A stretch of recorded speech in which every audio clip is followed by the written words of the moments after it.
Welcome, ladies and gentlemen. Welcome to the Live Free Now show, bringing you the news, views, tips, and tools you can use to live a free, prosperous, and healthy life. Today is a wonderful day to be alive. I tell you what, I'm rocking my Haven Village shirt, or my Haven Earth PMA, hemp building, hemp save the world, extremist natural builders.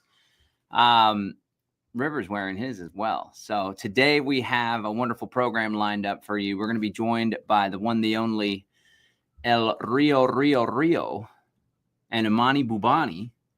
And I think I hear my dog whimpering in the other room, but hopefully he'll quiet down. But today we're going to be talking with them for the full hour about Haven Village, which is a development in Tennessee that I had the joyous opportunity to visit this past July. And I got to tell you what, it absolutely blew me away with what they've built in the past 2 years.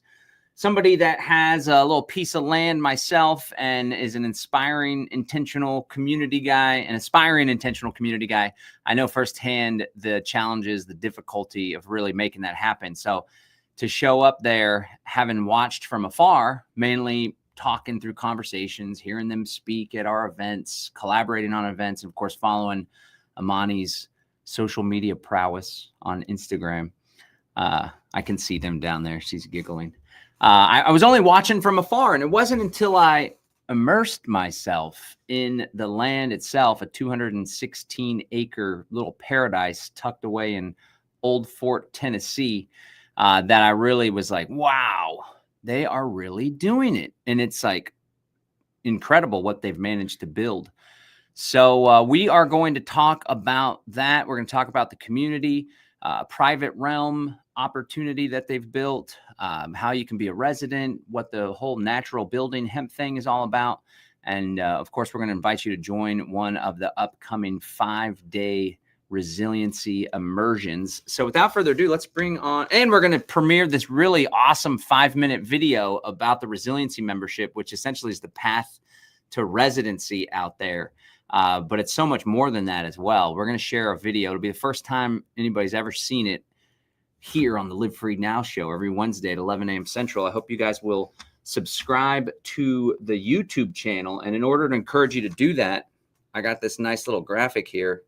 Subscribe, hit the bell notification, and of course, join us on the Live Free Academy email newsletter, livefree.academy/email, livefree.academy/email if you want to follow along all the cool stuff that we're doing with my daily email newsletter. But without further ado, let's bring on our guests, River and Imani. How are you?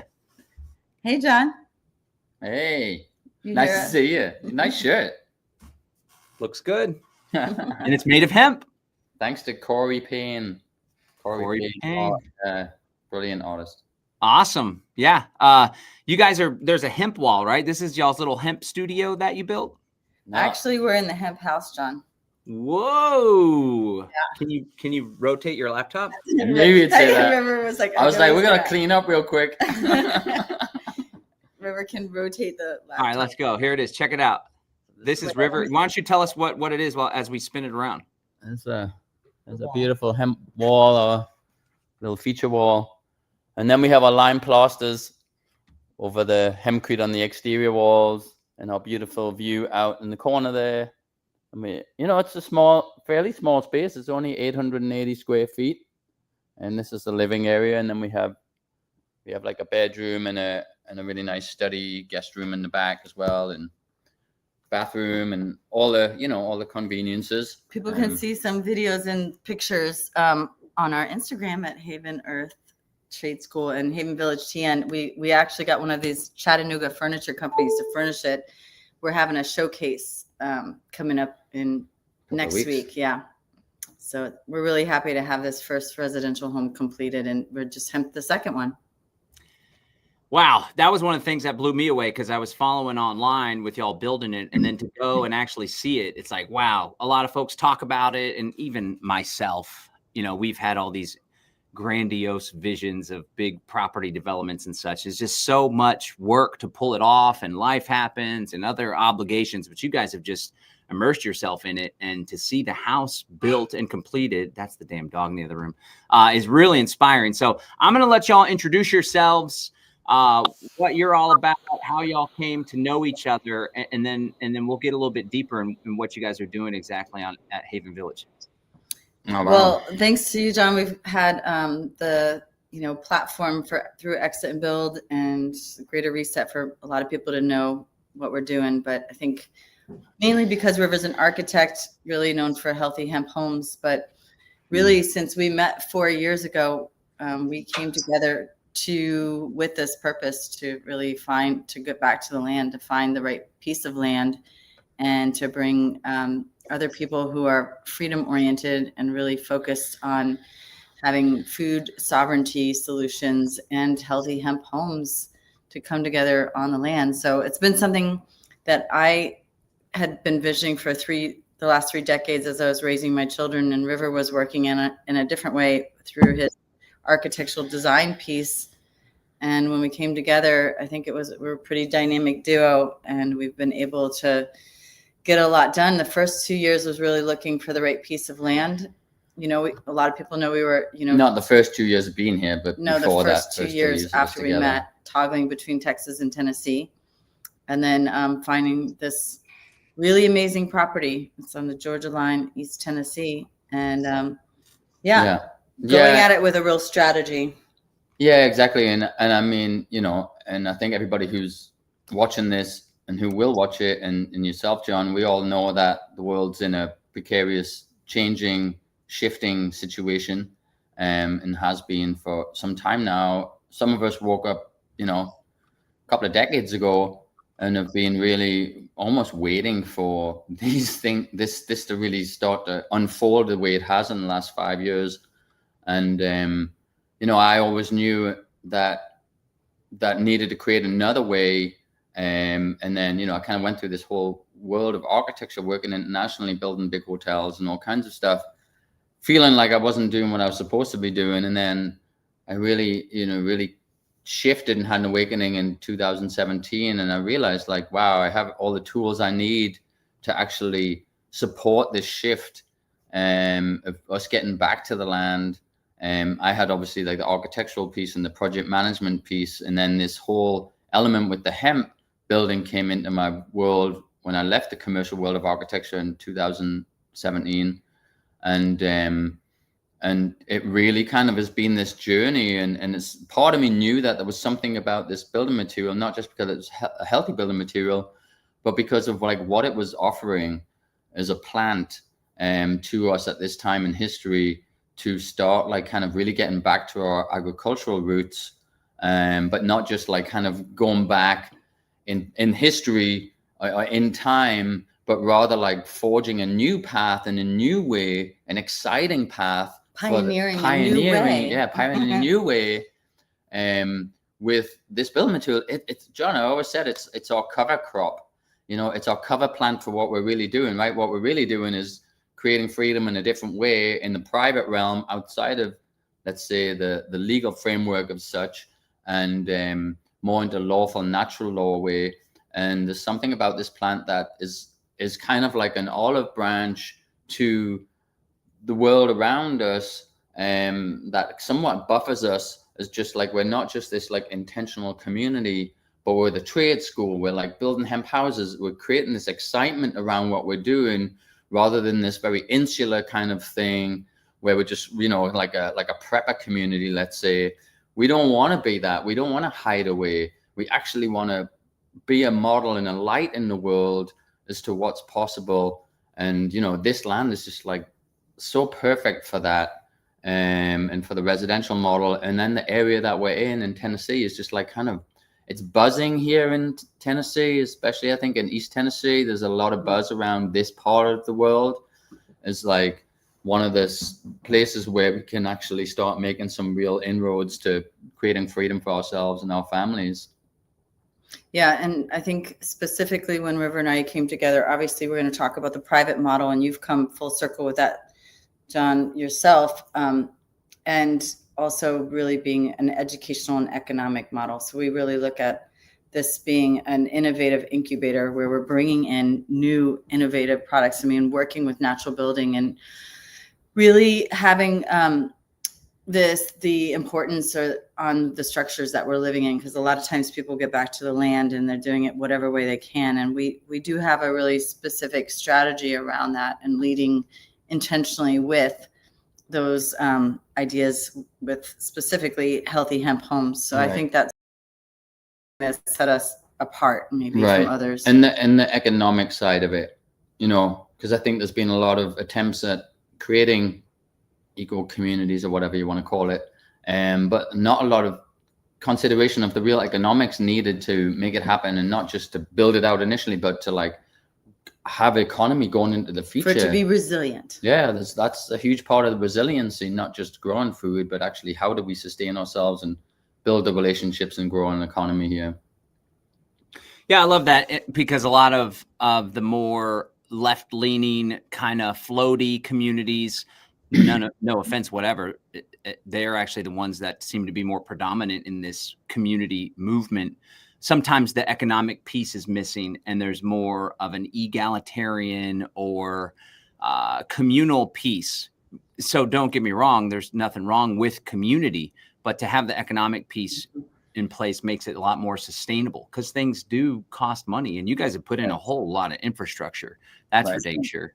One thing Rebecca and her mentor Erica would always say is that the land is the first partner. So why don't we start there in really exploring and getting into what this Haven Village development is all about. Tell us about the land, because I got to tell you, being out there, it's something really special. And just as a little preface, we were collaborating at one point to buy some land in Texas, and we identified a spot. It was a close friend of ours, an associate, who's also an Exit and Build Land Summit guy.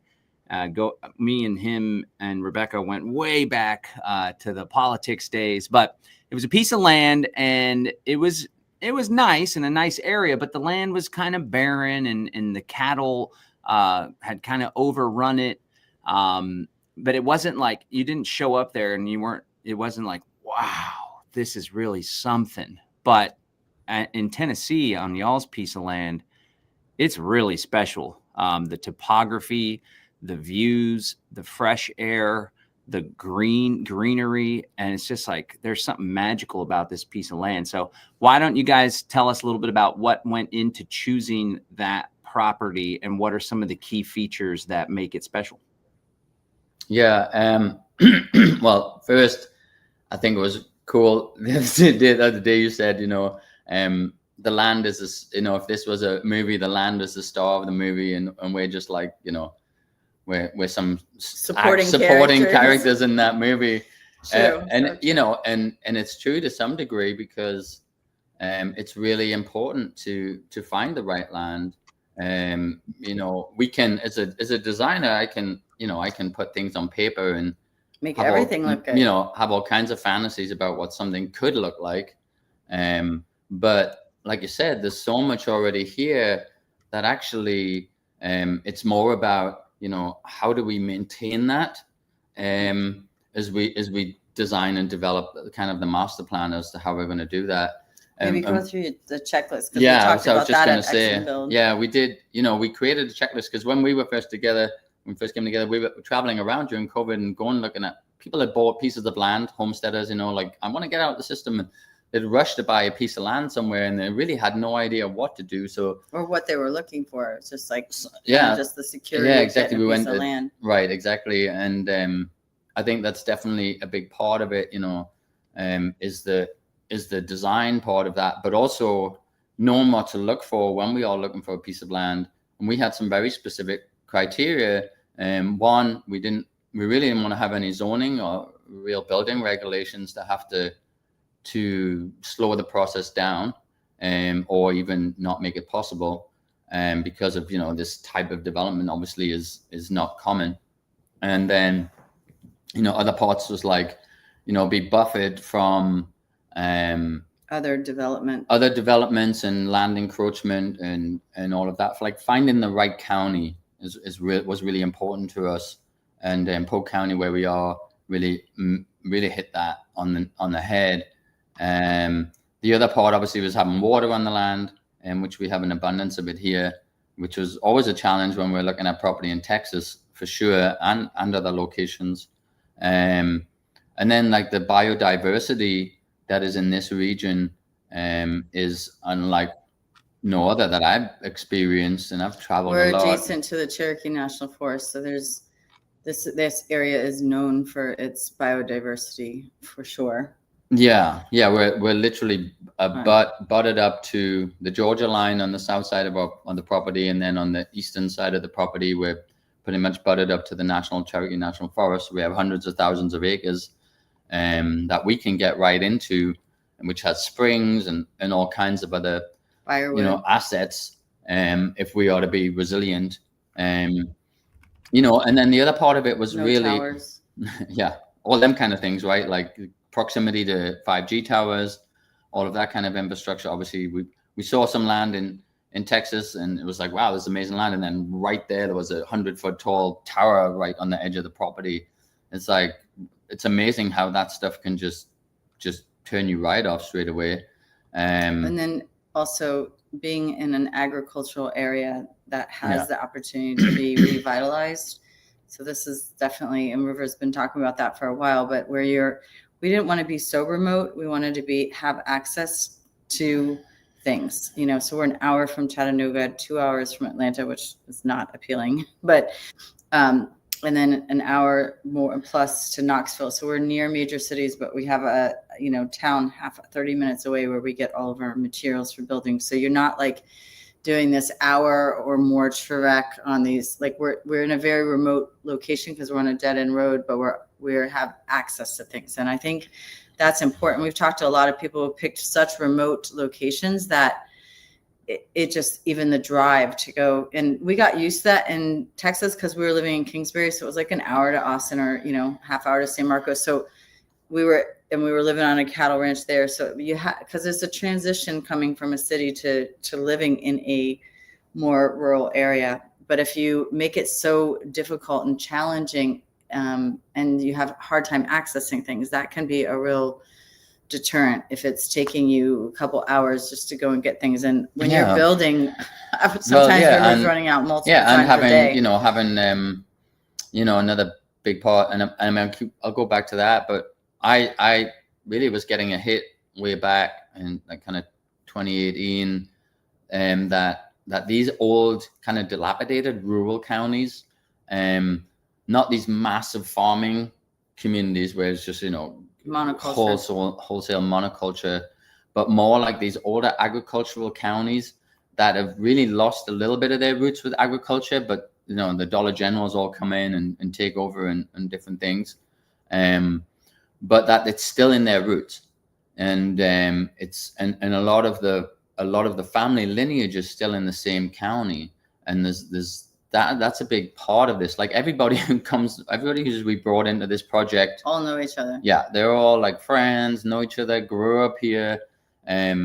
used to hunt on this land with their grandfather or something when they were a kid. Like there's all kinds of stories because this land was part of a big mill here, Conasauga Mill, which had over 100,000 acres of land here, and back in over 150, 200 years ago, this was like a buzzing area. It had a big wood mill. Trains would come through here, and one of the locals told us it was like it used to be like kind of like a New York City or something. Not obviously New York City, but like there was a lot of activity here. The Cherokee Village is over in the property across the road from us, where the Cherokee Village used to be, and so there's like a lot of history here with resiliency, I would say. If the Cherokee are building in a village in this area, it means that the land is good, and it means the location's well protected, and they have good access to be able to get into the mountains if they need to, because we need to be able to think like that. All hell breaks loose in the world. We have options. So these were kind of some of the main points, and one of the other points was that we didn't want to just get raw land. There's a lot of people just like, oh, I found this deal and I got a piece of raw land. And it's like, well, okay, if you've got 5 years to just slowly go through this, or just unlimited budget, it's really hard to get that off the ground. And I think we were kind of like dealing with that a little bit in Texas. So in that photo, you can see some of the infrastructure. When we came on, there was a barn There's hoop house structures, a workshop, a commercial kitchen, a walk-in cooler, the office area, what was a cabin, but we used that as our headquarters office. And there were some roads, definitely water irrigation. They had done all the fencing because it was a working farm. So it was functioning as a farm. And there were cattle and horses on it when we got here. Then we continued to lease to, so that we started developing partnerships right away with people, because it's a lot of land to manage. A couple hundred acres is no small feat. And probably, I don't know how many acres is forest. We just had the forester here last week, but it's a good, it's over 80 acres of forest. 76 acres of just forest that also needs to be properly managed, and managing pastures is a whole thing. Yeah. We just got our sawmill. Yeah. We're excited to start milling our own wood. So having infrastructure and even though it wasn't ideal, we did a lot of renovations. Like there wasn't there was a functioning bathroom, but it was pretty much like one bathroom and one working shower when we got here. Put in the compost toilets and the showers, and then we added a bathhouse, and we've added, you can see all the yurts, and then the glamping cabins where people stay. We moved the tiny home from Texas for one of our residents. So we have put in a lot of infrastructure, but we did have a good starting point. Yeah. And that is super critical, I think, when you're looking at it, because if people aren't aware and they've never built a house or built anything, and you don't understand putting in, there were several wells in the property. We've put more wells in, but just putting the infrastructure in, like wells, septic, electric, roads, all of that, structures for your animals. That could just take you a whole couple of years to just get all of that in place. And so we were able to start homesteading and getting our farm operating right from the beginning, building out our gardens. We're continuing to do that in our orchards, because all of that takes quite a bit of time and energy, in addition to just building houses. So that's what when you saw in July, is that we leveraged all that infrastructure. We had all of the temporary structures so we can have people come, potential residents come and visit.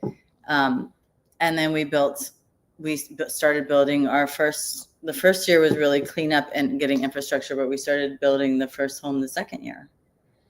Yeah. We're into the home building phase. Yeah. And as you know, we're a ministry. So one of the first hemp structures we built was our chapel. We call it hemp-built, which you got to experience too, John. And I think that speaks to another part of what we're doing, is that spiritual component, acknowledging that is a piece that we need to protect and we need to grow together, and kind of honoring that as one of the first permanent structure here was really important. So we've been really strategic and conscious about how we've done things, and I think that's starting to pay off now as we move into year 3. Yep, for sure. Yep. Awesome, man. Well, let's talk a bit, because we're going to get into opportunities to come visit the land and immerse yourself, so to speak, in the projects and the people and the surrounding community, which is beautiful and luscious. I don't think a lot of people realize just how diverse the ecosystems are in Tennessee, with like waterfalls and very gorgeous lakes, and then massive like mountains that you drive up in and don't really know where you're going, as we tour the entire mountain looking for a couple lookout spots. And then we finally find a lookout spot and somebody's blasting Mexico, Mexico, Mexico, ven por tu gente, vatos locos para siempre. Just like hanging out, some teens. Everyone's trying to enjoy the serenity of the view. They're having a pachanga there. Anyway, that was. We brought them in especially for you, John. That's right. It was a party time. So it's like a very diverse landscape, very beautiful. But before we get into all that, one thing I was blown away about is how much food production y'all had. And boy, I tell you what, Imani sure took good care of me while I was there. You're very nurturing, and that was really special to have all of those home cooked meals that were farm to table, like right across. You walk, 30 seconds, and that's where the vegetables came from. And then you walk a minute down the hill, and that's where the pig came from. So tell us about the food production systems, because Haven't, you guys are like, it's a lot to manage a couple 100 acres. And I'm like, it's a lot to manage 10 acres. Oh my goodness. Let alone all the food production, keeping everything watered and all the birds alive. And you guys have chickens, you guys have pigs, cattle, goats. Y'all are really doing it. So tell us about the food production systems. And we don't get to talk about this too much because, the hemp houses kind of takes the front row seat, but obviously food sovereignty is really important, and the putting in the infrastructures for that from the beginning made a lot of sense, because you're wasting time every minute that you're not putting in some kind of system or infrastructure. So definitely leveraged a lot of local relationships. We learned a lot in Texas. I mean, we did that whole Mittlighter garden with Texas Ready and Lucinda and Kurt. So we took that, and like I said, we were living on a cattle ranch. We had chickens. We knew we were trying some things out in Texas to kind of get a head start, because I'd never homesteaded before. So I'm really grateful for that time that we had in Texas to do that. But there was the existing barn, which was occupied by bulls that our rancher had. So in year 1, but by year 2, we had brought there were a couple straggler chickens here when we came, and we had cows when we came. And then the cows started having babies because one of the bulls got in with the cows. And then we brought in goats pretty quickly. We brought in our Pyrenees puppies, our cats, because again, a lot of the advice we had is like, you need to have at least 8 barn cats. And everybody's like, why are you guys doing getting all these cats? I'm like, this is part of the strategy. You need cats to, get rid of the vermins in the barn. So we don't have issues with them. So we started doing that, but we did do it slowly. But to other people, it might look fast, but we had more people than just me and River. So we had some of our members here that were also into it. So we were able to start scaling up, and we brought in things gradually, like the goats. And then of course the goats have babies, and then we learned how to milk, and then we brought in the rabbits, and we're processing rabbits. So right now, and we did the pigs. So yeah, it sounds like a lot. And I always tell people, don't do a lot, but you have to do something in order to learn. So our big accomplishment last year was really that we harvested all of the meat that we've pretty much eaten this past year when we have guests and we serve it, and for those of us that are living here, which is a pretty big accomplishment, I think, for what we're doing. So those are the pigs. We processed several goats. We processed a cow, or chickens, rabbits, and that even just that learning curve, because that wasn't something that we've learned, but we leveraged a lot of local relationships too, with farmers and people that knew what they were doing. So this educational aspect of what we're doing is really the way that we approach it, that we're all learning together. And we do have that aspect of community, even though we don't call ourselves an intentional community.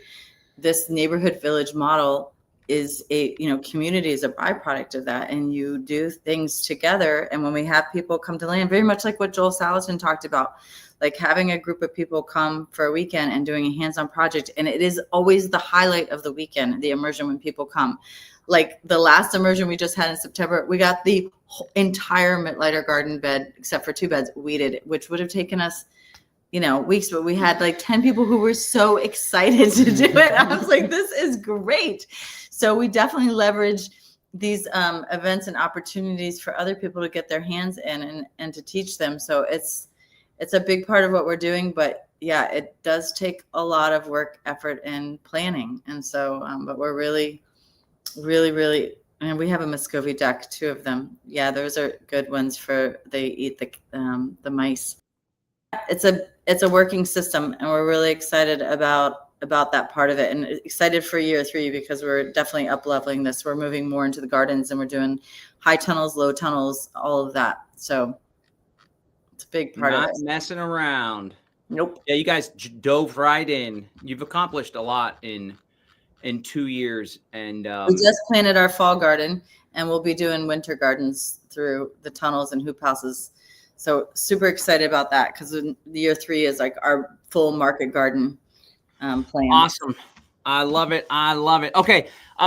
If you're just joining us, this is the Live Free Now show. We go live every Wednesday at 11 a.m. Central here on the YouTubes, also Facebook and X. My name's John Bush, and we're talking about all things exit and build, opting out of the beast system, not only the financial control grid and CBDCs, but also exiting the cities, acquiring land, moving to land, collaborating with other people to get land, building community with your neighbors if you don't want folks on your property or you don't want to do a collaborative kind of deal, and really just leaning into the good life, the resiliency life. Coming up here in just a moment, we're actually going to premiere this awesome video. It's 5 minutes, highly powerful video. And that'll set the stage for the remainder of the conversation. We're going to be talking about the path to residency at Haven Village. So they've been working real hard for 2 years, building out the infrastructure. And now the next phase is we're finally ready to bring people on. And we'll also talk about like just the responsible way of building this, because oftentimes people rush into things without vetting people, without putting all the proper pieces in place and systems in place. And then things can become overwhelming and kind of crash, as I know from personal experience. So they've been, I'd like to say they're taking their time, but it's like freaking Mighty Mouse over here. Imani's like Mighty Mouse bulldog energy, and River can keep up, which is very impressive. But they're finally ready to bring people on. So there's this resiliency, immersion, 5-day retreat kind of vibe, and that also helps you get your foot in the door for residency. But before we do all of that, my friends, we are going to take a brief moment to thank some of the sponsors that make this show possible.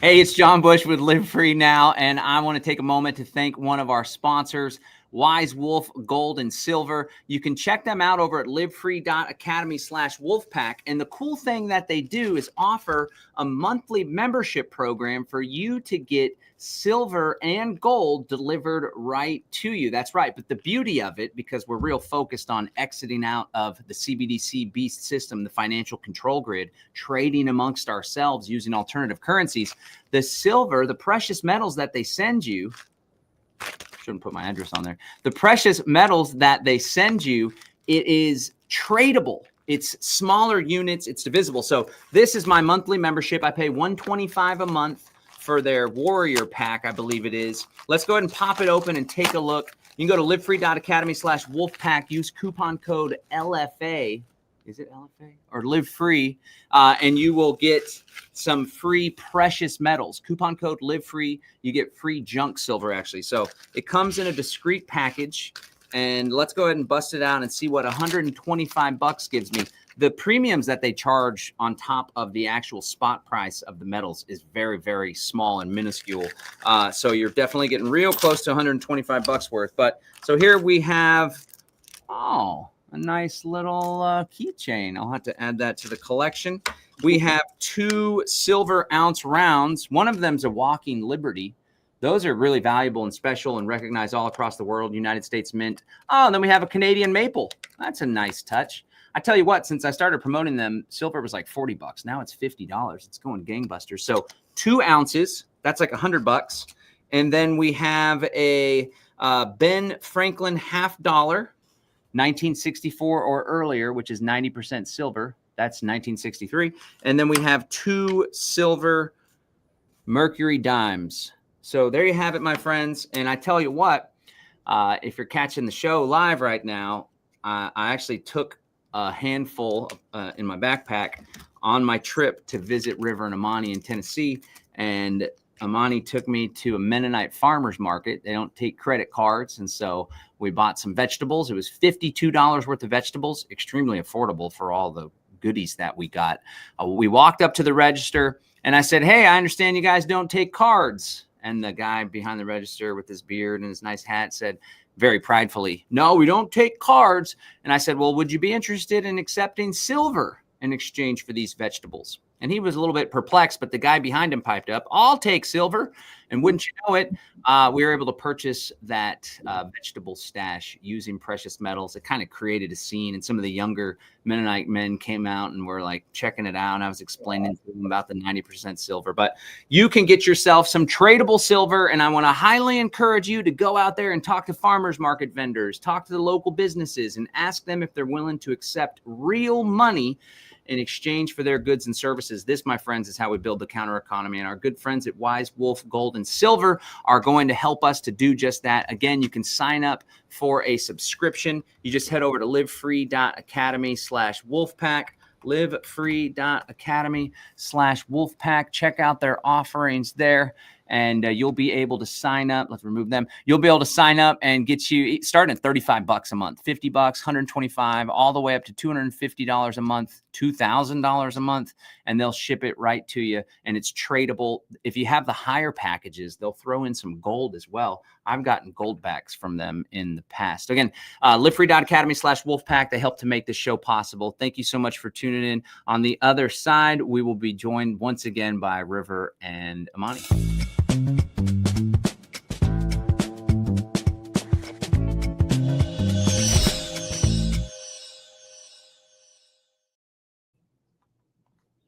And we're back with the show. All right.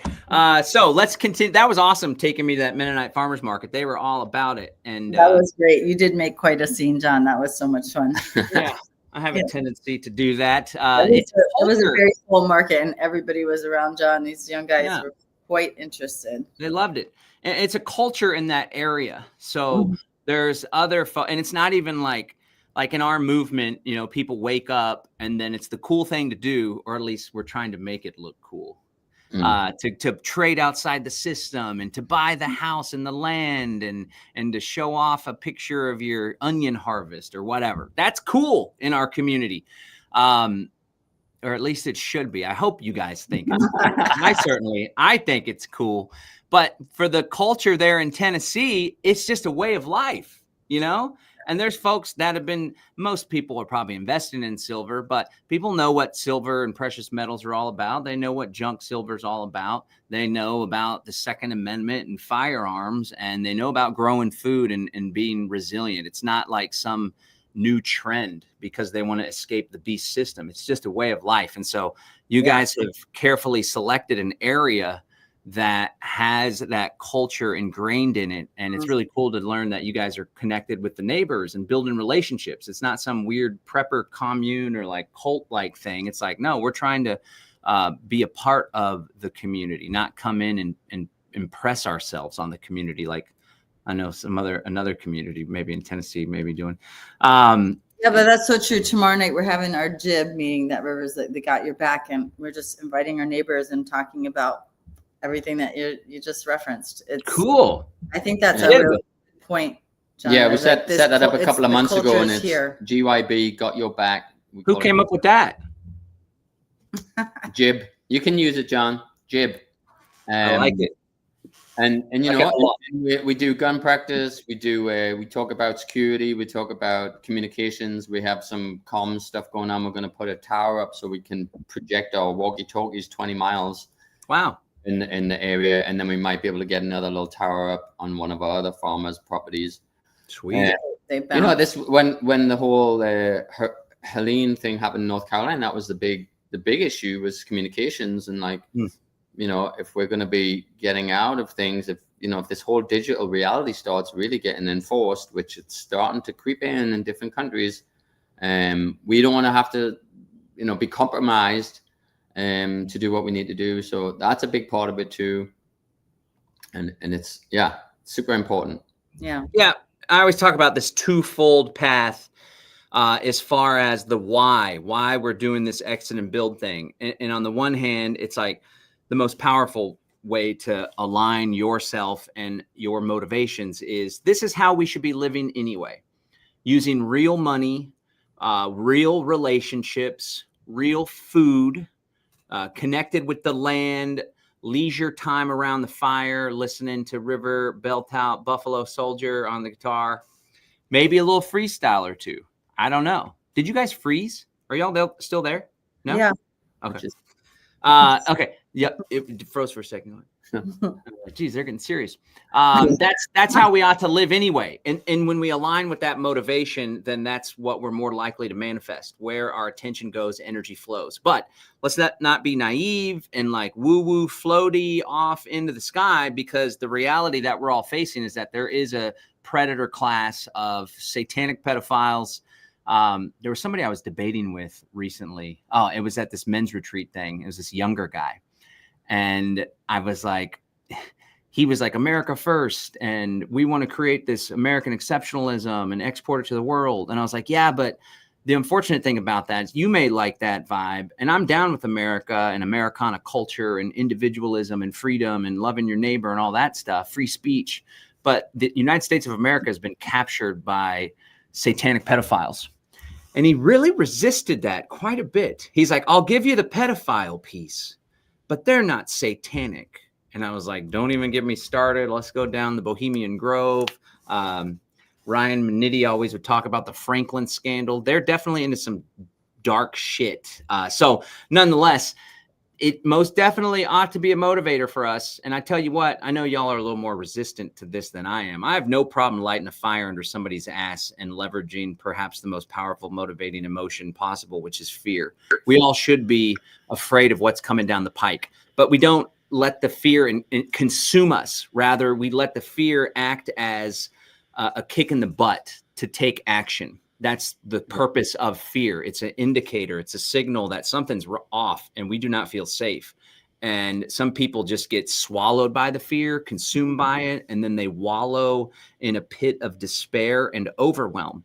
But what the productive people, what the free people, what true sovereigns do is say, whoa, that's pretty serious. They're literally creating an entire panopticon society, great reset, where they're going to have social credit score, digital ID, vaccine passport, CBDC. They're going to try to socially engineer us into being these good little digital slaves, taking the shots, complying with the green agenda and carbon output, not being able to visit the grandparents, not being able to fly unless our social credit score is at a certain score.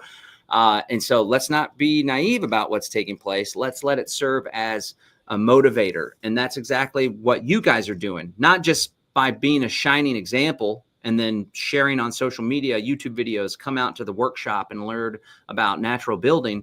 But like, as I learned with the Exit and Build thing, we've done the 5 of the events now, and we're trying to teach people, inspire people, empower people, get people to network.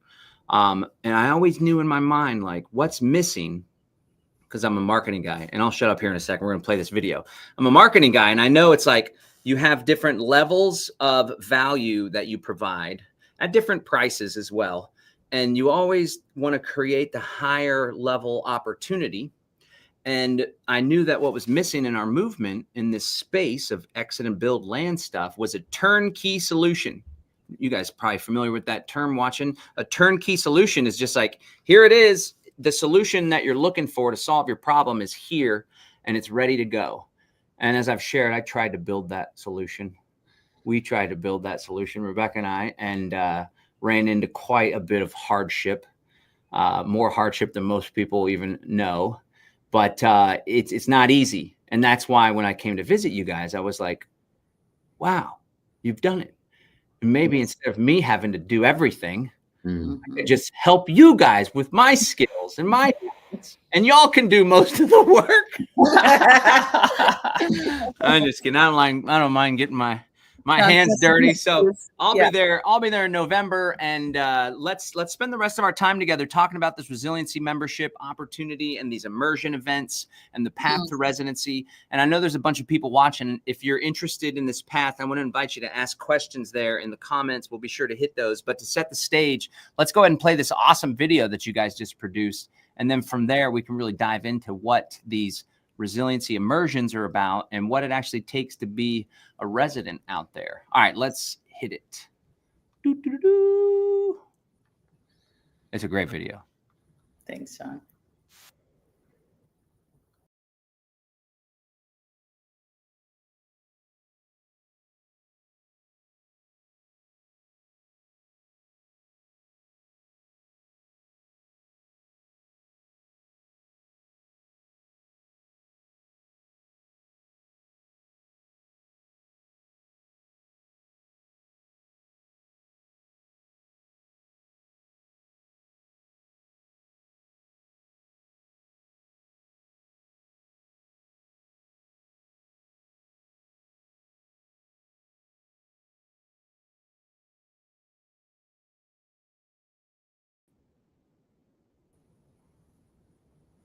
You can't hear the video? No. The volume's down on YouTube, John. Oh, it's not down. Let me try again. Sorry, guys. This happens sometimes. All right, let's no sound. There's everybody. Everyone's all fired up. The video, but there's no. All right, here we go. Let's do a take 2. I could have swore I did share audio. All right, to share. Here we go. Boom. All right, this should do it. Just give me a thumbs up if it works or not. Okay. All right, here we go. We're going to start over. Here we go.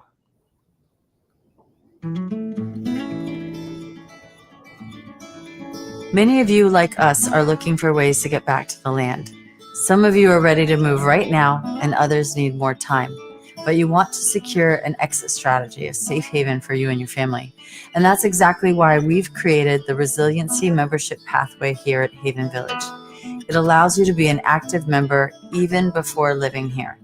Your membership guarantees you 4 weeks on the land every single year, where you get to meet future neighbors, get skilled up with hands-on homesteading, and most importantly, connect with like-minded others that are going to support you on your journey.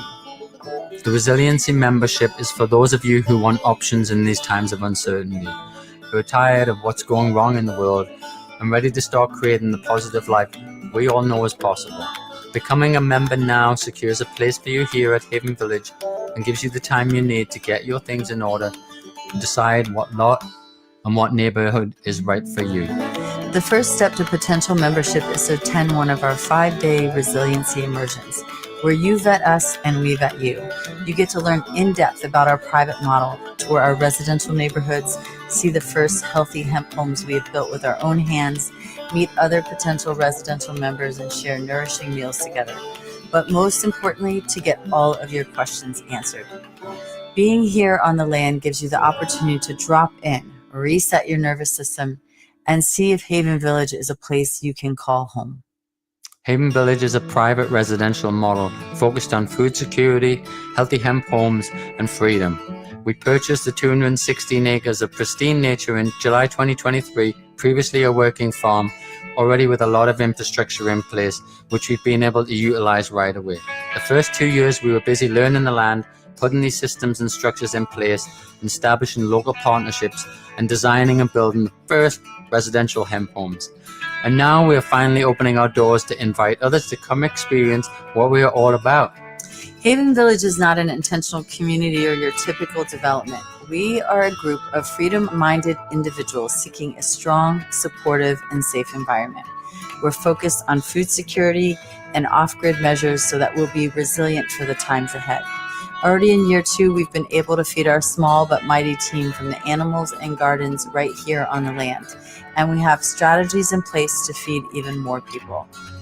We're still in the early stages of our development, so being one of the first people to live on the land has benefits. You get to help shape what the future of Haven Village looks like. But you must also have the tenacity and patience to be part of a project in its infancy, as well as the ability and means to build your own home. Now, that doesn't mean that you're actually building your own home, but you should have the funds to design and have it built for you. And that's one of the things that makes Haven Village so unique, is River's incredible skill set as a designer and master planner. He has spent over 20 years internationally as a lead designer and project manager on large-scale projects, luxurious hotels and eco-resorts, and a multitude of residential homes.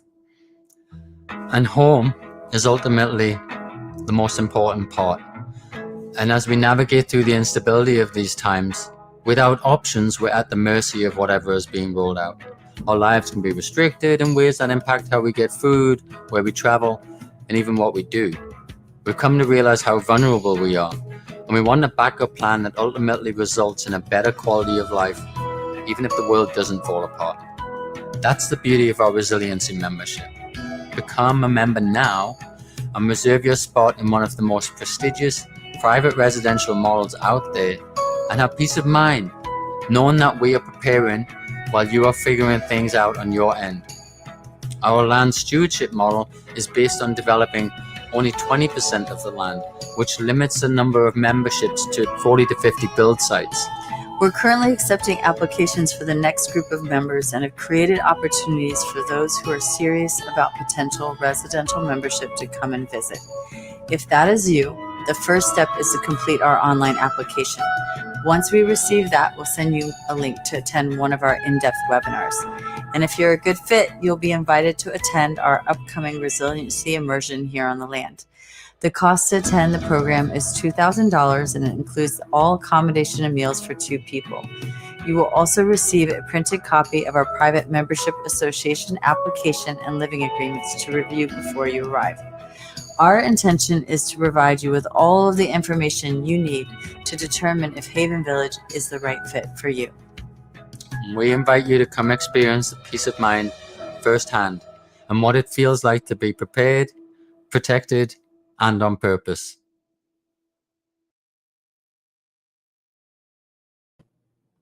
Wow, wow, wow, wow. Yeah. Great video. The longer video comes out this week on Friday. The longer one. Yeah, there's a full Whoa. 30-minute video coming out. So we're going to put that up on our YouTube channel if people want to see more of where we've progressed in the last year. Yeah.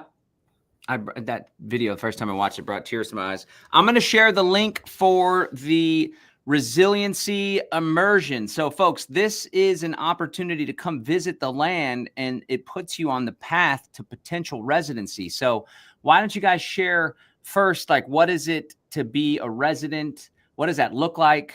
I noticed that you're like, I forget the language that you used, but you got to understand, like, you're in on the ground floor. It is an active development. So it's not like come show up and hang out and sip mojitos on the porch and watch everyone work.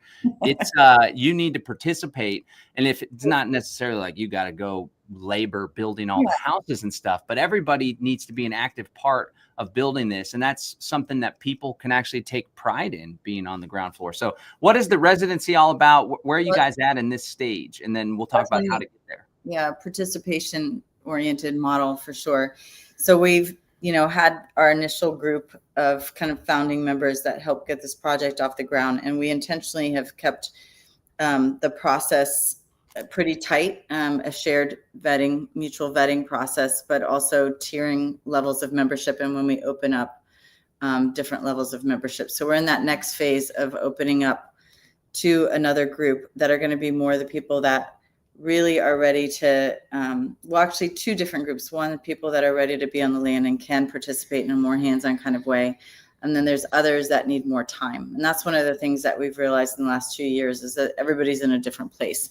When we first got the land, people were definitely more in a place like feeling the sense of urgency to make a move. And then that's kind of, I think people have gone back to being a little bit comfortable. We feel that there's going to be another surge with what's going on in the world today, where people are going to, again, feel motivated to secure some things for their future, for themselves and their families. So a lot of people want to come and visit, John, but basically we're open to workshops where we teach people, things like how to build healthy hemp homes.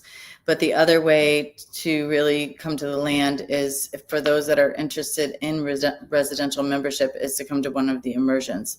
And we're having 3 of those in the fall and 3 of those in the spring. So we have the next one coming up the end of October, and then end of November when you're coming. And really, we're not at a point where we're opening up for just people to come check out what we're doing, because we are busy. We don't have a lot of time. We're not, this isn't an Airbnb model, and we definitely want to share what we're doing, but we have to be really conservative with the time and energy that we put in. So right now we're putting energy into people who are seriously considering residential membership. And we've created these 5-day immersions for people to come and have time where they can not just drop in and sink into the land and build some relationships, but also explore the area. Because, a lot of people haven't been to Tennessee like you, and they don't have an idea of, the climate and what's around in the local areas, just like other things you would consider when you're making a pretty major move. So it's time for people to really come. And the cool thing about the immersions is that everybody else that's coming is sort of in a similar place. So you are literally getting to meet your future potential neighbors. And where do you, move to a neighborhood where you get to know your neighbors first. And that's a really important part of our model, which is the mutual vetting process, where it's not just people who have the funds to move here. We're looking for really specific group of people, because we are a pretty intimate community. I mean, 40 to 50 residential lots, there'll be 100 to 150 people here. And the scope and scale of things, that's not a really large development. So we are taking our time with the residential memberships, but we are opening up to the next 10 or 11 through the end of this year. And we have some really exciting new opportunities for people who are not ready to kind of move into building a home, because the homes take time to build, but who have some funds to invest. And well, we don't really use the word invest, but to put towards securing a membership here where they will be able to participate in a really active way coming to the land, but also the potential for a small group of them to start living on the land sooner than maybe it would take for a house to be being built. So we're opening up a very few number of potential RV spots, as well as our off-grid hemp cabins in what we're calling the resiliency campground. So that's for people that are more in transition. And so they'll be obviously not more affordable than building your own home. So we're really excited to be finally kind of opening up that option, and they will be very limited in number, but it's as a new chapter for us of bringing more people on the land now that we have all the infrastructure in place and feel like we can really support more people here. Okay, so to reiterate, there's opportunities for residency on the land, and some people may, and again, it's like a vetting thing. So it's a double vetting. River and Imani and the existing. Well, not just us, all of our members, And legacy right? board, yeah. All of our members. That's what I was going to finish the sentence. Okay, good. River and Imani and the existing residents and members are going to be checking you out. And at the same time, you check them out and the land and the surrounding community as well. And so it's not just anyone can join kind of vibe. It's private, right? And so you can either move to the land, and it can happen sooner if you want to buy a lot, acquire a lot, and then River can help design a custom hemp home. And the cool thing about coming to these immersions is you can check out the actual hemp homes that are already built there, right? But then there's this other path, because a lot of people are like, well, I'm in a house now, or I'm waiting for this to happen, or the kids are about to be out of the house, or whatever it may be. Yes. But they want to secure a spot, but it may be a year, 2 years down the road that they could actually move there. So that's one element, if that sounds like you. But then there's another element where it's like, okay, well, I'm not sure that I want to live out there full time, but boy, I see the world's going to hell in a handbasket, and I definitely don't want to stay in downtown Atlanta, or I want to get the heck out of California or wherever. And so you're saying that there's an opportunity to kind of have like an RV or a smaller, more affordable home that's there.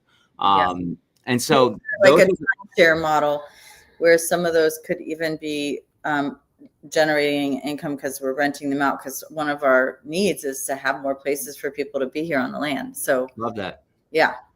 So that could actually produce some flow for the folks that acquire the little hemp home or whatever it may be. We always try to say flow, right? And not income. Mm-hmm. Anyway, or value. And so that's where it could go if you become a resident. And then in order to be entered into that opportunity, there's this seed starter membership, right? And that's at $2,000. And the first step is to become a seed starter member and come to one of the resiliency immersions. And the cool thing about these immersions is it's all the accommodations are covered, right? The housing and the food while you're there, and you get to participate in learning and little mini workshops and stuff. So the $2,000 is an incredible value for that, and that alone, not to mention it gets you on the path to potentially becoming a residential member. Do you want to share more about what these immersions are all about? Yeah, it's the first step. And I think that one of the main takeaways that people have expressed to us is the connections and relationships that they develop at these immersions, because, a support system, finding people who are like-minded for you, whether you move forward with a move to Haven Village or not. I think it's really important to have these kinds of support network in place. So that's a huge takeaway. If people decide to move forward with a resiliency membership, those are kind of those relationships strengthen over time, where you're participating and you have the ability to come 4 weeks out of the year and keep developing it. We're kind of thinking of it how, you have your family reunions, you go, to that cabin in the woods with your family in the summers, but where you can actually come and reset your nervous system and be part of this growing network. But the weekends themselves, a lot of it is touring the land.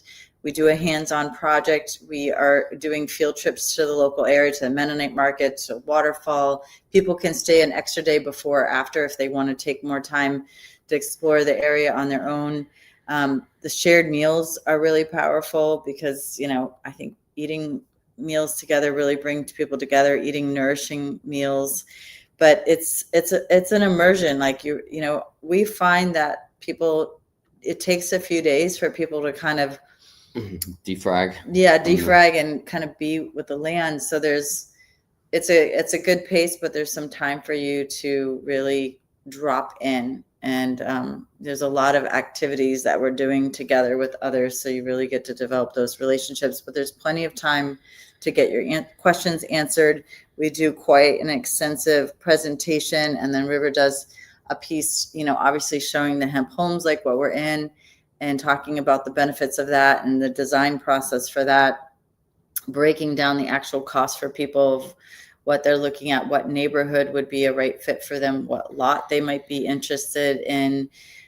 We do a one-on-one session at the end if there's anyone that's interested in moving forward, so that we make sure that they have all their questions answered. We go over the private model, which is where we're bringing you in, John, now that you're becoming an expert in the private realm as well, to really break down that private model of the trust, that trinity of the trust, and then the private membership association and the ministry, how these work together, because it's really important when we're talking about that mutual vetting. It's super important that people understand this private model and trust, because trust is a huge part of this, and understand why we're setting it up this way, because it's a different land ownership model, because we're owning the land together as beneficiaries. We don't stewarding the land. Yes, we're stewarding the land. We don't have ownership of the land that our structures are on. And so that if people, and thank you for doing so much in the past year to educate people on that, because that's helped us tremendously, because we're not here to teach people that model. We're just doing it. Like it's enough to just try to do it. And then to there's a lot of personal education that is necessary when you're really truly operating as a sovereign person. And that's a big part of it. So really just have people experience the land, experience the area, meet like-minded others, and really drop in to see if this could be a potential home for them, or like you said, a peace of mind solution if they needed to have a place to go at any point in time, knowing that they had something in place. And so that's really the purpose of that. And obviously getting to see what we've accomplished, and exciting things like building your own home. Some people haven't ever done that before. Yeah, and I think there's one thing to note. It's obviously different than most people have ever experienced in a lot of respects. And so there's always this, I don't know, there's kind of a feeling, especially in the US. I've worked and lived in over 30 countries internationally, and American culture is definitely unique in a lot of respects. Like it's about this individualism in a lot of ways. Freedom and individualism is like a high, thing in the US that a lot of people strive for. And I always say to people, like, when we had this last immersion, just about like thinking about what is it that actually makes us free. Because we have some illusion that having stuff and owning stuff makes us free. And I try to kind of like peel that back to like, well, what is it that actually makes us free? It's the ability to do the things we want to do. But we have this idea to do that, we need to own stuff. And that often means taking on debt and all these things, which are actually part of the trap to get us caught and hooked into the system. So actually the things that we think make us free are actually the things that entrap us. And I think that's been the shift in the culture with the consumerism and everything that's kind of turned America into this consumer culture. And it's like, how do we unprogram that in ourselves so we kind of really get to the core of what makes us free, and then look at creative ways to be free without being trapped. And I think people come in here, they start to get that piece, because there's a part of this that feels risky to people. But I think the tables are turning now, where before it was more risk to come out and do something like this, as opposed to just having your, you know, your job and your thing and all of that, right? Now it's inverted. Now it's more risky to stay in the system with everything that's coming down the wire. And this actually is looking a lot less risky. And I definitely, someone coming from England, where, you know, they're already pushing digital ID out there right now, and we never really had freedom in there in a lot of respects. I can see how things can shift really easily and quickly. And we need to kind of unprogram ourselves a little bit first before we can really start to embody freedom and kind of come together in a supportive way. So there's a lot of things that happen at these immersions that are like underneath what we can tell people that are going to happen, you know, but there's something that's a personal journey for people. And if nothing else, people come for this immersion and they don't go for it, I think it gives them an insight into what is possible. Yeah, that's also a gem. Love that. Yeah, you can come to the immersion also to learn about what you could do, or hemp building, or what it really takes. But yeah, I love what you point out about the underlying spiritual growth that takes place when you're out there, when you're working, when you're around other people, when you're having deep conversations around the fire.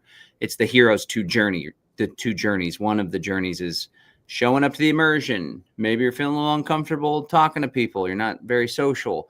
Get in the travel, walking onto the land, and wow, and like the fresh breath air, going on a tour and seeing the view, getting your hands dirty. That's one part of the journey. The other part of the journey is like, wow, I've really lost my way in life. And this is such a gigantic shift from what I'm used to, which is normally sitting behind a computer and sitting in rush hour traffic. And why have I allowed myself to lose sight of my purpose?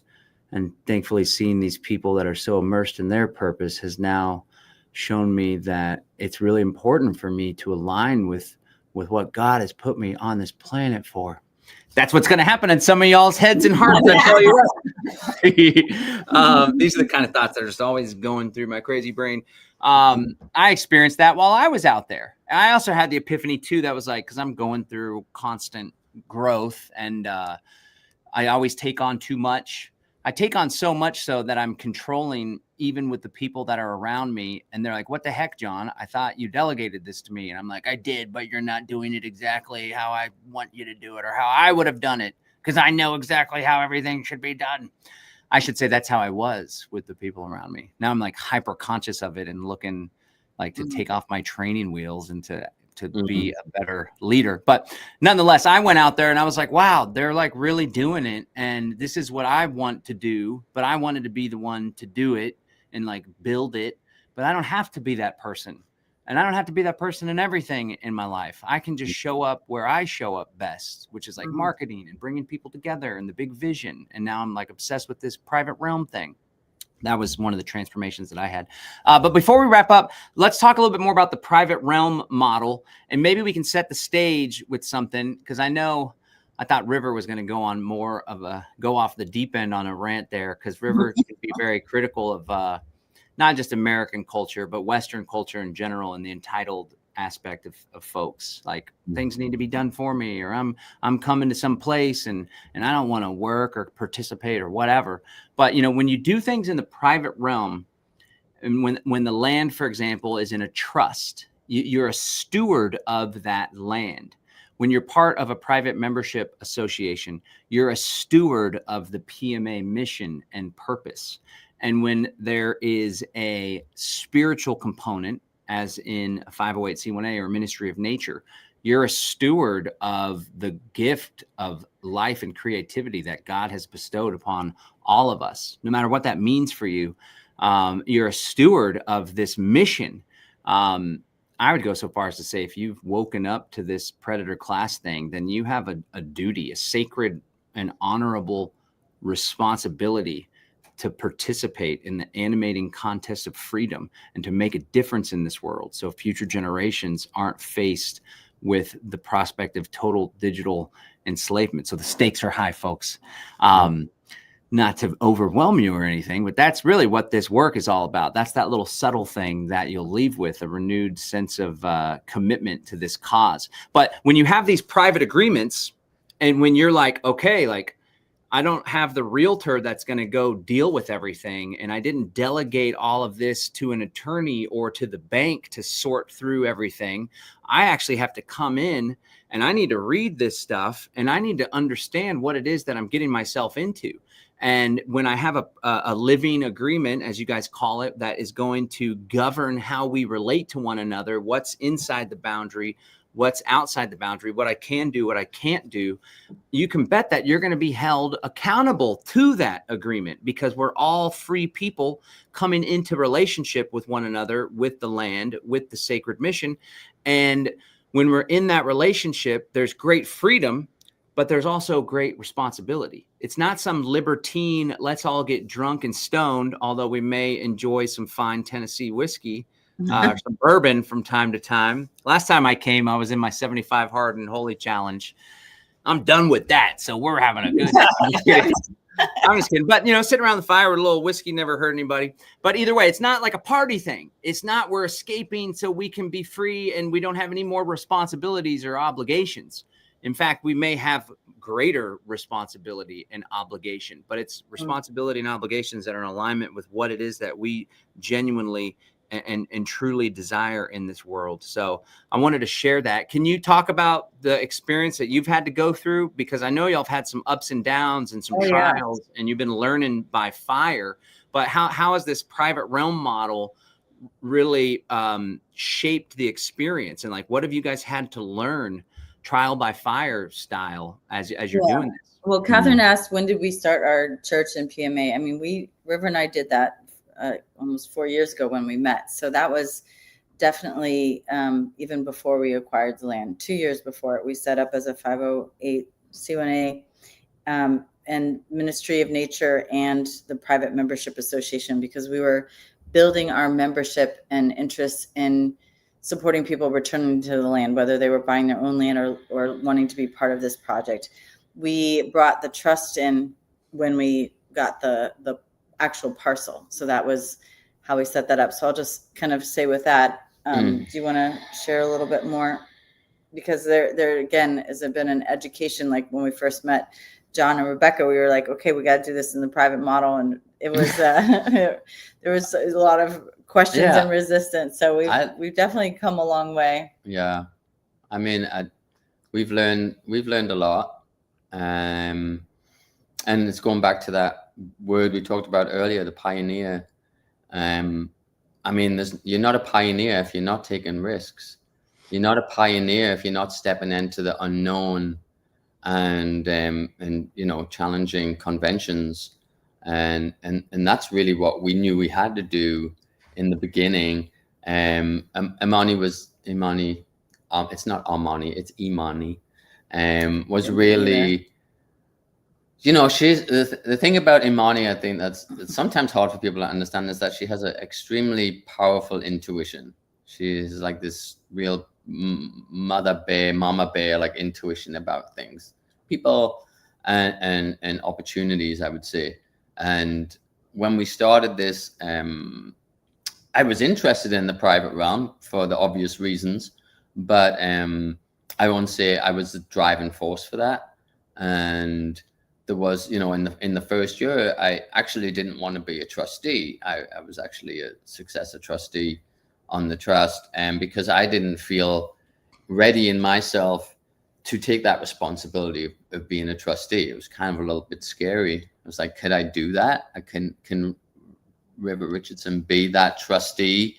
After that first year and everything we went through, I really embodied it. Actually, I really understood what it meant to be that steward. And, you know, I'm also a father. I have children, and it's sometimes hard for us to accept the mantle of responsibility that God gave us. Because there is, you know, when we wake up and step into that place of purpose, there is a lot of responsibility and a lot of pressure upon us to be something that we know we can be, that maybe we haven't been able to be in the world because of the way the world is and all the other reasons. And so it wasn't, you know, it is a structure, you know, it's a private membership association, it's a ministry and all these things, and they're not new in a way. They are existing implements that have been used by those that have had the knowledge about them to how to secure their assets and how to not have to pay tax, whatever the reasons are, that generally the wealthy have used these structures to secure their assets and protect them. Now they're in our domain, and it's quite scary because we're so used to, you know, it's amazing what people will do, right? So, you know, we sign so many things on almost a daily basis, or, you know, like, oh, okay, yeah, sure, sign that, agree to that, and we don't think again about it. And essentially we're just giving our power away every time we do that. And we're kind of pushed into it in a lot of ways. If we want to participate in society and social media, all these different things, we just have to almost like go along with it. Or okay, whatever, I don't even want to look at it, you know, I'll deal with it later type of thing.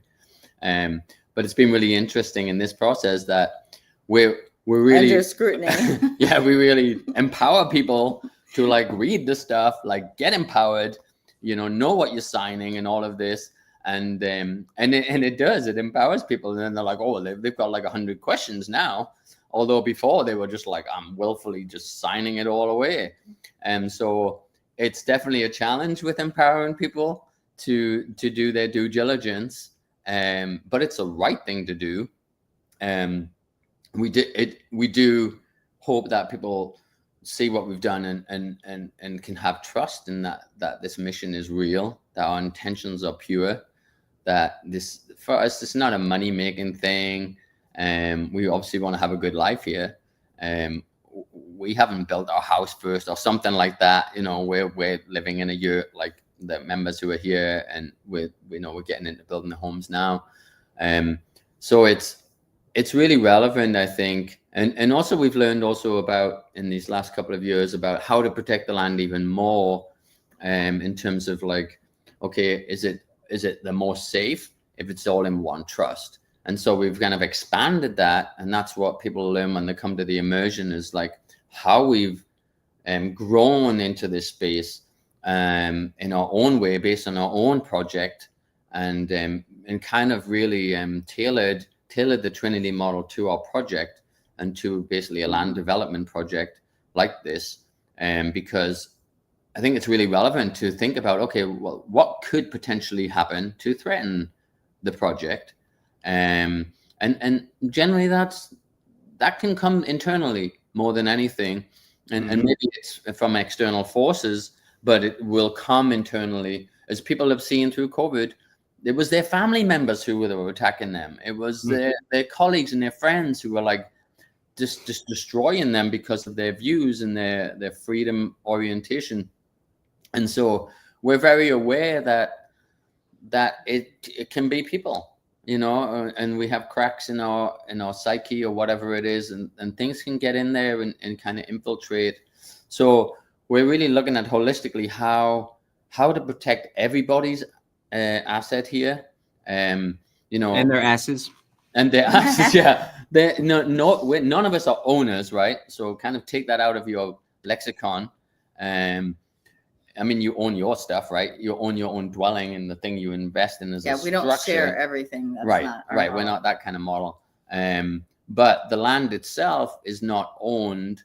Everybody has a beneficial right to build, and they have a lot, and they have an address.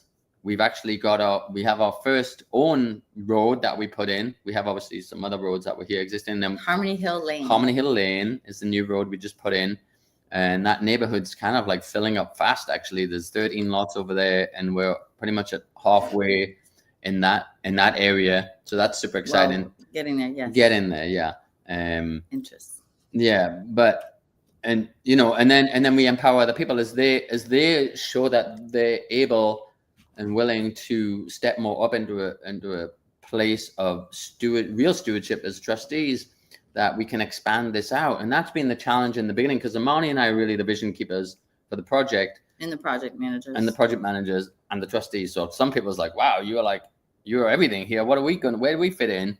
And it's like, well, actually, in this beginning phase, I've been on a lot of developments, right? We built billion-dollar hotels and all kinds of things around the world with different big project management companies, and 800 people working on the site, 8 years to build a hotel, lots of, it's intense.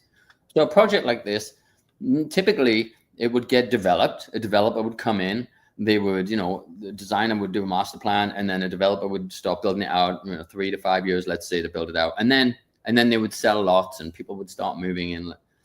Like, we don't have time for that. We don't have time to go that route. We're like moving right onto the land, developing the master plan as we go, developing the infrastructure of the Trinity model and how to really navigate and make that work best for us, and then bring people in. So like you said before, John, people aren't just coming here and like sipping margaritas. Or whiskey or bourbon. Yeah. We're a build site too. Yeah. And we have contractors on the land pretty much every day. Some are our internal build teams, some are outside contractors that we've had and who are kind of family now here.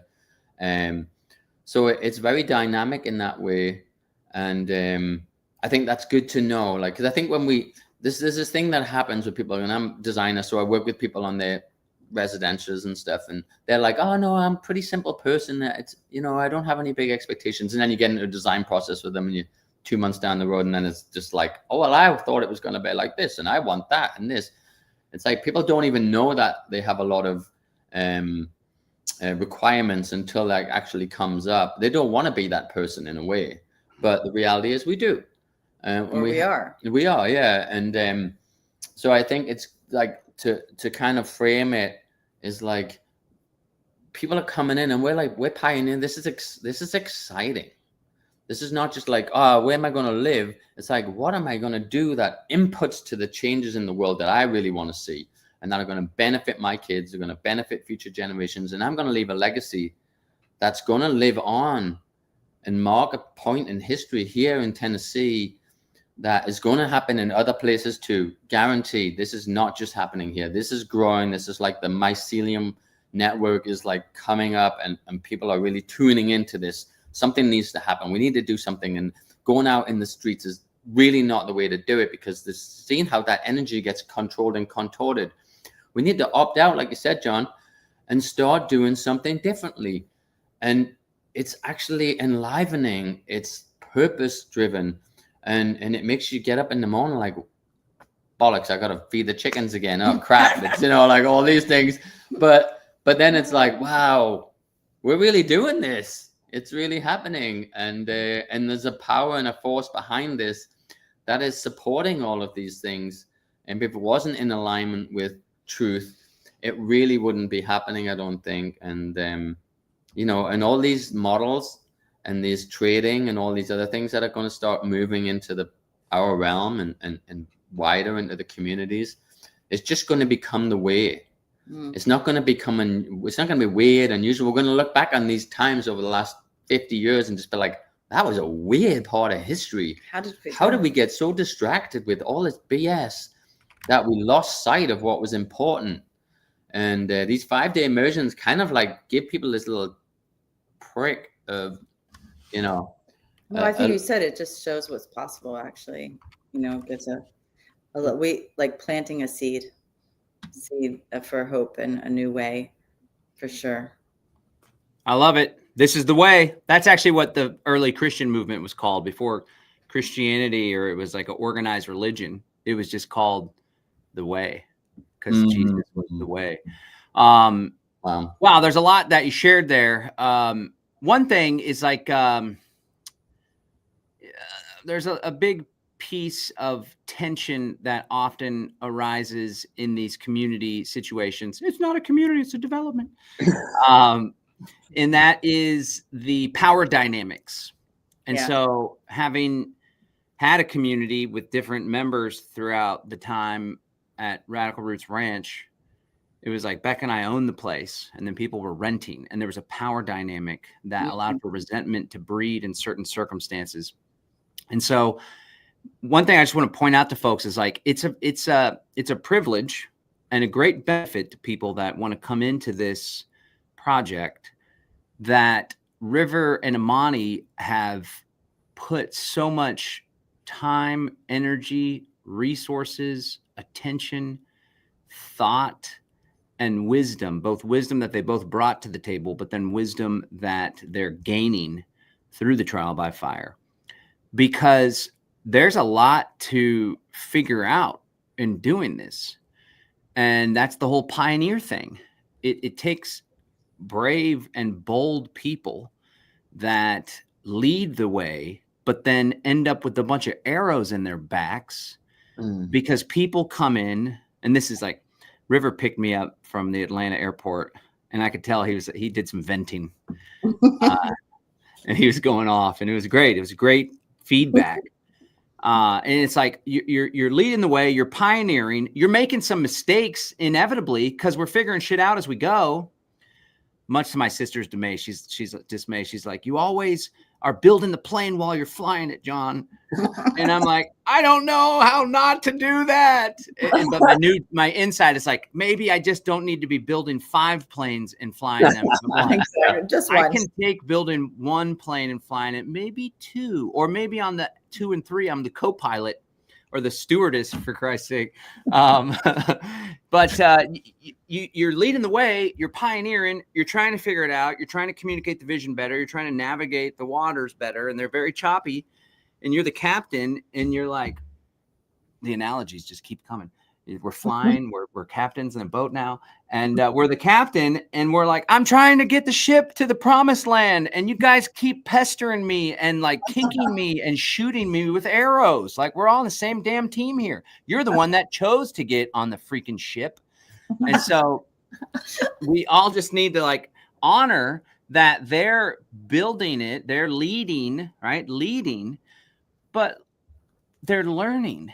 And when you guys did the presentation at X and Build 5 at Polyface, I was like so blown away at this new evolution of, it's not just one trust that stewards the entire property development, all the land, everything, no matter where somebody's house is. But y'all were like, well, there's been threats. We want to protect this thing. And so the new vision is for each of the lots and each of the stewards that have their lot to have their own trust that's in connection and relationship with the main trust. And when y'all revealed that, then you got this beautiful little, map that shows all of that. I was like, wow, because that's how my mind thinks. Like, I'm just very strategic, and I'm always seeing the steps and what needs to happen in order for us to get there. Well, we got to do this, this, and this, and then what can we anticipate potentially happening? And you try to anticipate all the problems that are going to arise, but you never really find out what's really going to happen until you're in the thick of it, until you're steering the ship through a typhoon. And to see that evolution and that wisdom, I was like, wow, that's really good. So as River said, like in the beginning, it's a development. You're not going like, a condo's getting built, and you're not like, can I come camp out on the condo site? Right. So there is a bit of a power dynamic because River and Imani, this is their baby right now, right? And as the baby becomes a toddler, maybe it's in the toddler phase, I would say, and then it becomes more of a teenager, the parents that built it can pull back a little. Because another analogy, here we go.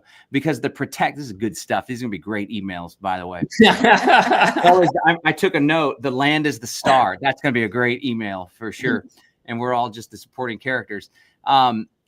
because they instilled in that baby, that child, and a growing kid, an awareness of boundaries and not to put your fingers on the hot oven. Then when the land and the project is a teenager, they're going to be able to pull back more, and it's going to be more of a equal power sharing. But in the beginning, it's like somebody can go into that and be like, well, I want power, I want control, why can't I do it this way? We're in the beginning founding. You guys said we're going to be founding members. I think that's more of a reflection of our own insecurities or desire to control or lack of trust. Key word. Trust isn't just an instrument that's written down on paper.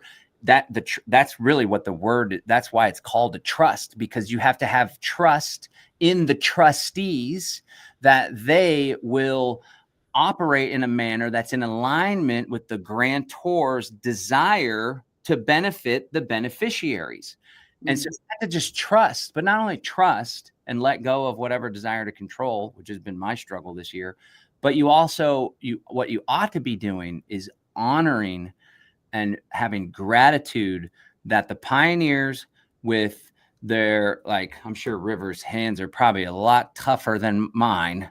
The pioneers with the tough hands, with the arrows in their back, with the nights, sometimes the sleepless nights of anxiety, because there's this huge problem and we got to figure it out. There's no book that we could buy to figure this stuff out. We're literally writing the book as we go.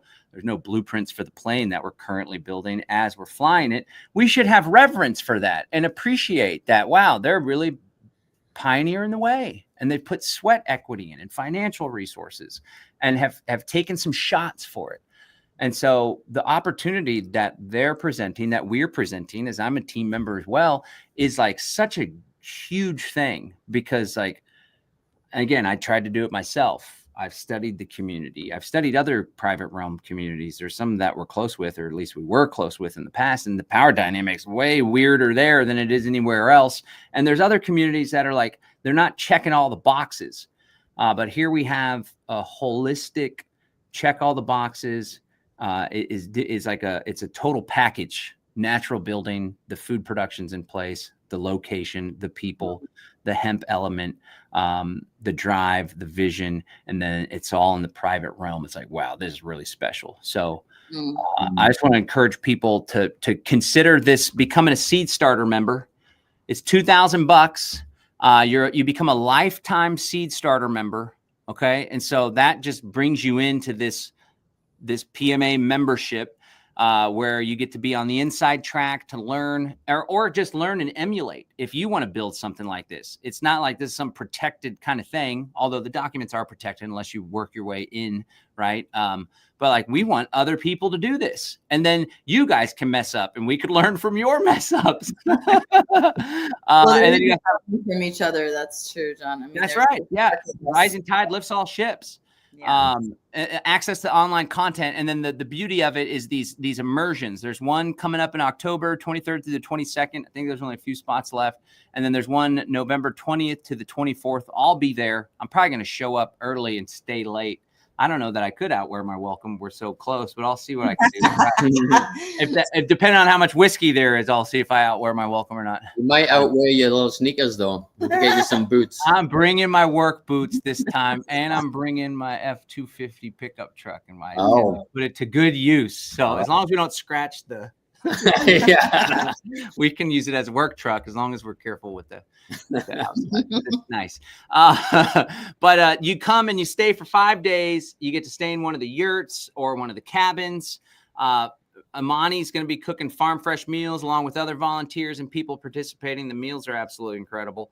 Just staying on site, and like it's just like so quiet and serene, and the sleep is so good. You get your hands dirty participating. And don't make it sound so serene. Some people that's part of it. That's part of the serenity. You get to explore the land. There's so much land to explore, and then the healthy home and everything. So this is all. It's like you could do this and then do this alone, and you get a 5-day immersion retreat. That's worth its weight in gold, and then you become a lifetime member. Or this puts you on the path to a resiliency membership, which is more of a financial commitment, right? And it's more of a commitment of your time and the vetting process. But from there, you can either become a full-time resident, acquire a lot, you have your own trust, you create a trust, and then that lot is in the trust, and then you can have a home built by River. Wow. Or maybe a different route, but it's got to be in alignment with the living agreements. And then there's also a possibility that, if it's just going to be some secondary thing for you, you can have an RV spot or like a smaller kind of hemp cabin vibe, or maybe you have a hemp home built. You're only there for part of the year, and then it could be rented out to people that are coming for these immersions or coming for these workshops to build other houses. Or people to live in while they're having their houses built. Like, that's yeah, for sure. Or you just get the resiliency membership and you have it for peace of mind. You get 4 times to come out and visit and do the 5-day immersion vibe. But then also, 4 weeks a year. 4 weeks, or in addition to the immersions are going to be just for people. 4 weeks a year. 4 weeks a year to come out to. And that's more training, John. Like, let's say you want to workshops, learn how to process a chicken, or you want to practice to, learn how to shoot a gun. You want to help plant trees, build swales. Like, there's a lot of hands learning. So those are learning. Okay. And you can also do that, come out, learn, skill up. And then you have the peace of mind that should you need to get a lot or come out with the RV, you have this.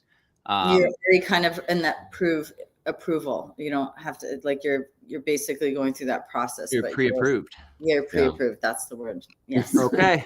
So that's the vibe. And I want to invite people to go to havenearthtradeschool.net/visit, havenearthtradeschool.net/visit, in order to either go ahead and get your resiliency or your seed starter membership ticket, so to speak, become a seed starter member, or I think you could come down here.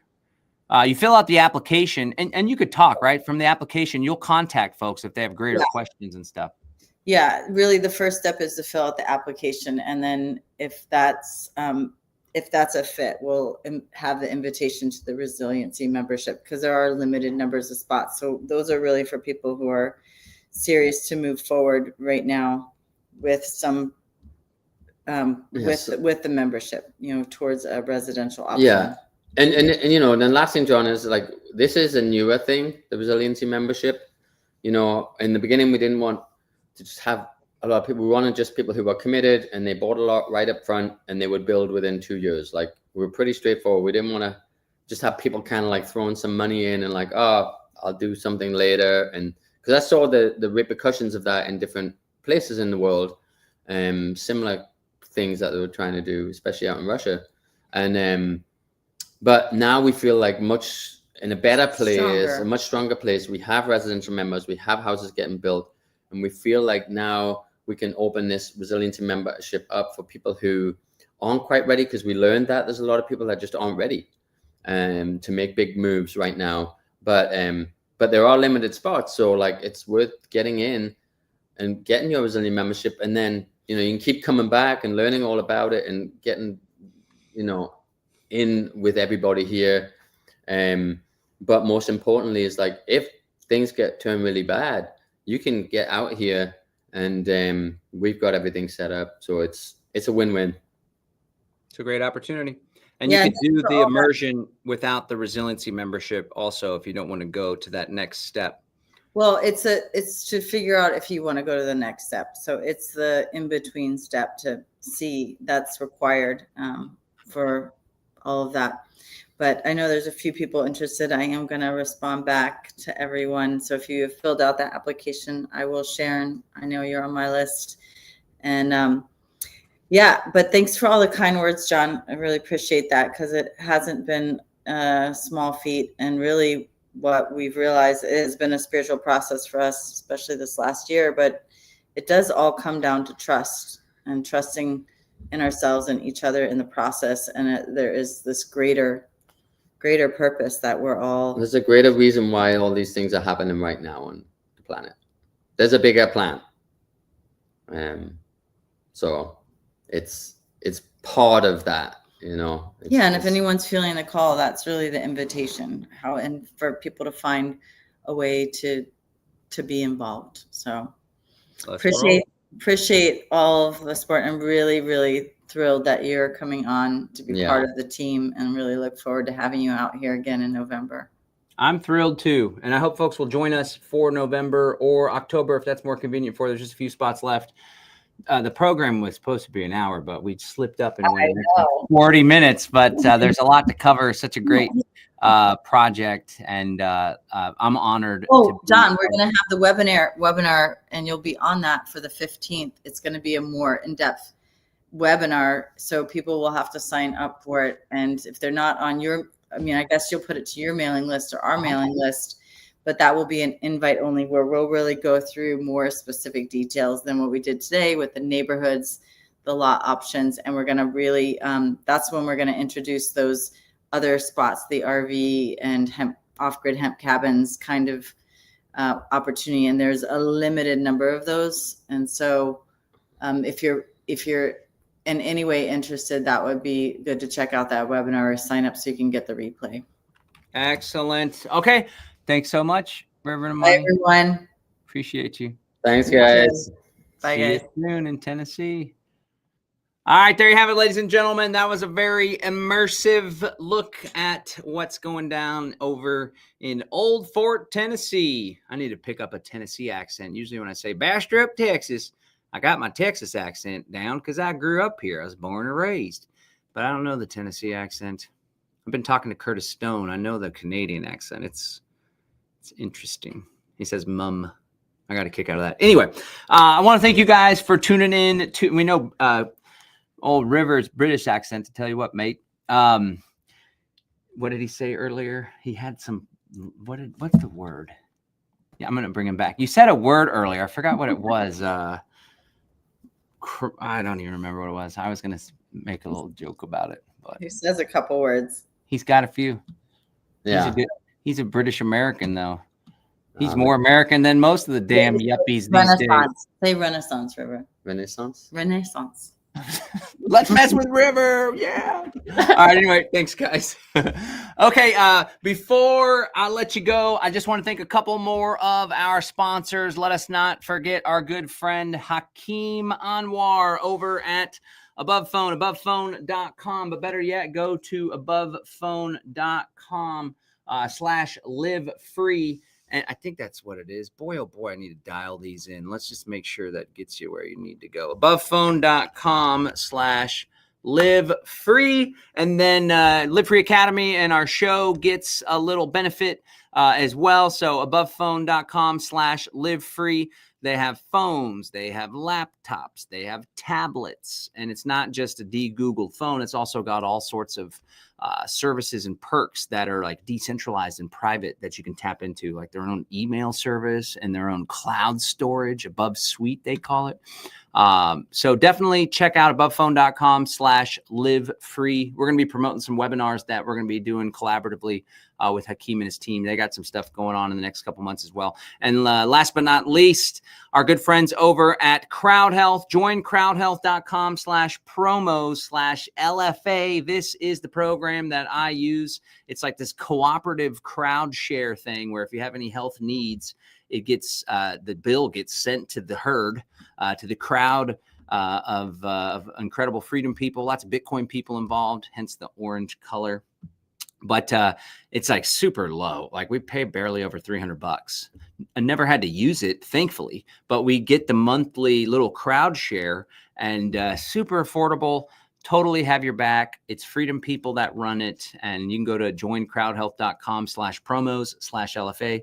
Joincrowdhealth.com /promos/LFA to get a discounted membership of $99 a month for the first 3 months. Can't go wrong there. Definitely check them out. Okay, my friends, this has been the Live Free Now show, bringing you news, views, tips, and tools you can use to live a free, prosperous, and healthy life. We should add fulfilled and joyous and wondrous, where we're in awe of the beauty of God's creation. And every single day we live in alignment with our divine purpose, because that's what it's all about, my friends. That's what I am doing. I was going to say trying to do, but let's just lean into it, because even when there's struggles, when you've put your mind and your heart and your soul towards growth, then those struggles are transmuted into opportunity for you to become a higher version of yourself. And that's what God, the universe, whatever you want to call it, wants for each and every one of us. It's what I want for you as well. Until next time, guys, this is the Live Free Now show. Every Wednesday at 11 a.m. Central. Subscribe to the channel. Let me hit my fancy bell notification icon one more time. I know that'll motivate you to do it. Subscribe to the channel. Hit the subscribe button so you can stay in touch with all the cool stuff we have going on here at Live Free Now and Live Free Academy. Until next time, stay free out there. Bye.